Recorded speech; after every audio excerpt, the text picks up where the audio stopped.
আসসালামু আলাইকুম সম্মানিত ভিউয়ার্স, এটা হচ্ছে ইন্দোনেশিয়ান স্মার্ট নেপিয়ার ঘাস।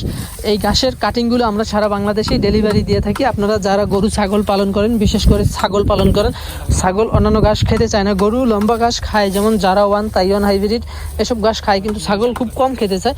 ছাগলের জন্য স্পেশাল কিছু ঘাস দরকার। তার মধ্যে প্রথম যেই ঘাসটা আছে সেটা হচ্ছে আপনার এই তাইওয়ান হাইব্রিড ঘাস, ইন্দোনেশিয়ান স্মার্ট নেপিয়ার ঘাস, যেটা খাটো হয়।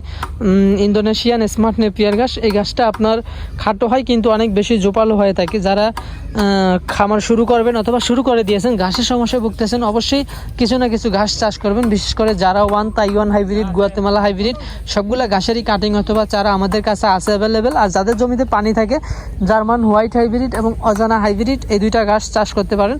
সবগুলা ঘাসেরই কাটিং আমাদের কাছে আছে। আপনারা যে কোনো জায়গা থেকে যোগাযোগ করে আমাদের কাছ থেকে ঘাসের চারা অথবা কাটিং সংগ্রহ করতে পারবেন। আমরা সারা বাংলাদেশে এই ঘাসের কাটিং অথবা চারা ডেলিভারি দিয়ে থাকি, যে কোনো জায়গা থেকে সংগ্রহ করতে পারবেন।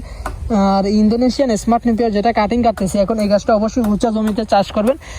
এগুলো 5-6 গিটের একটি কাটিং, শিকড় সহ, দেখতেই পাচ্ছেন শিকড় সহ কাটিং। এগুলো আপনারা কুরিয়ারে নিতে পারবেন যে কোনো জায়গা থেকে। আর অবশ্যই উঁচা জমিতে চাষ করবেন। স্মার্ট নেপিয়ারটা নিচু জলাবদ্ধ জমিতে হবে না, উঁচা জমিতে চাষ করতে হবে, যেখানে বর্ষার মৌসুমে পানি না থাকে, এরকম জমিতে চাষ করবেন। তাহলে আপনারা সারা বছর গরু ছাগলকে কেটে খাওয়াতে পারবেন।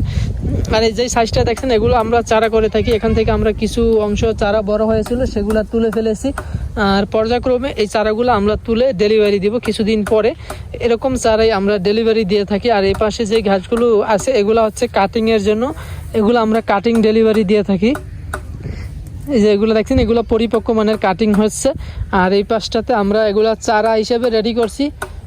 চারাও অনেকে চেয়ে থাকেন, চারা ডেলিভারি দিয়ে থাকি। আর এই যে বেড করে করেছি, এখানে বর্ষা মৌসুমে পানি জমে থাকে, এই জন্য বেড আকারে করা, যাতে